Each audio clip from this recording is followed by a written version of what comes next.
Hello fellow crafters and builders, this is your host Tribushan here and welcome to yet another review. Today we're going to be taking a look at Artahka, who was the former leader of the Hand of Artahka before it was disbanded.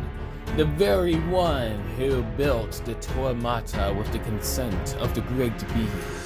The very Artahka who lives in a utopian island where only the finest of Matoran go to live in a land of prosperity.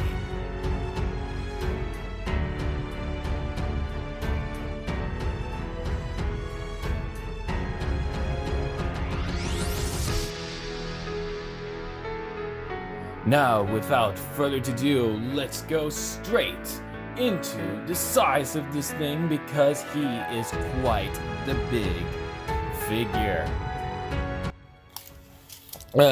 Okay, so Artahka stands about to the head. He stands about 11 3/4 of an inch. And the centimeter measurement will be up in the corner, and to his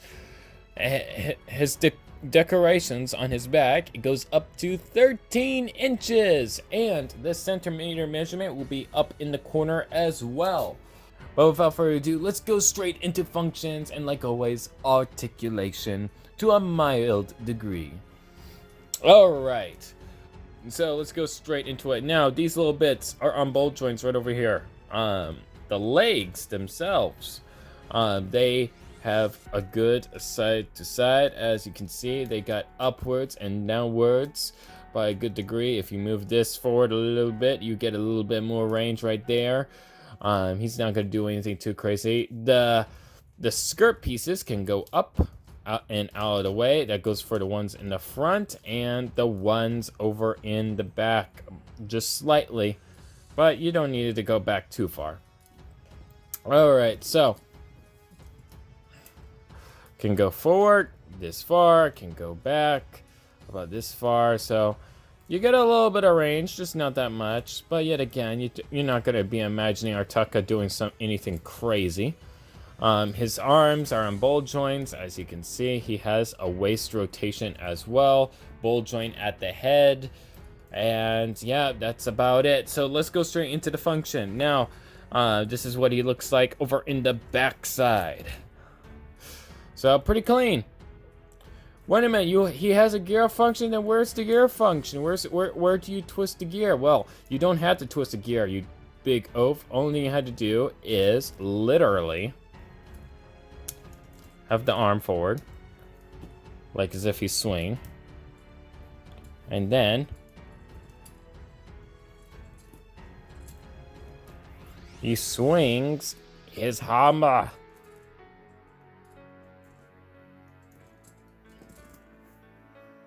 Yes, that's right. He swings his hammer. Yes, he can swing his hammer, people.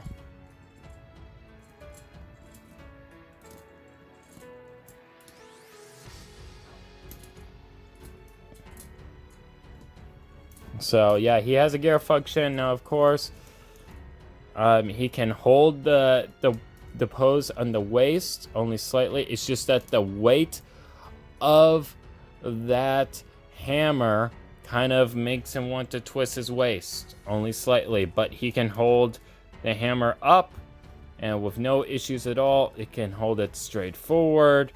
Only slightly though, because eventually gravity is going to run its course, but you can get him to hold it up in the air, as you can see right there, because there's plenty of friction in his body to allow that to happen. Now that we got that out of the way, let's go straight into size comparisons. Here he is compared to the Chads of Chads. He will be your husband. Woo!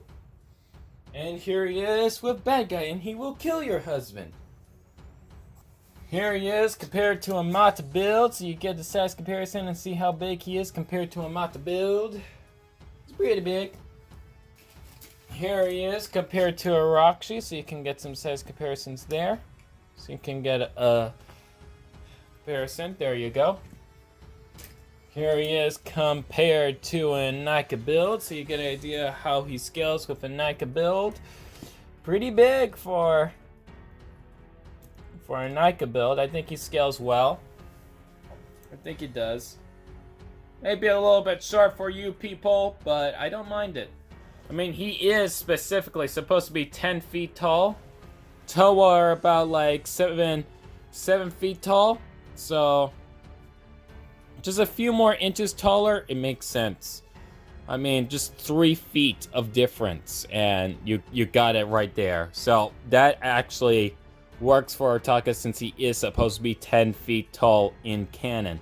But anyways, so that is Artahka for you. When it came to designing this figure, I really want to emphasize the sand green without relying too heavily on system, because that would be too much of a texture clash. I wanted to make him look very royal, have a lot of details going throughout his body, and I wanted to keep that line-based aesthetic going throughout the body as possible with this. So you can see all the horizontal and vertical line works going throughout the body. You know, it tried to keep it consistent with the hand connectors because those have that line-based detailing. So trying to go ahead and implement that throughout the build was very crucial when it came to designing this figure, which is why it has the heavy line work as it does.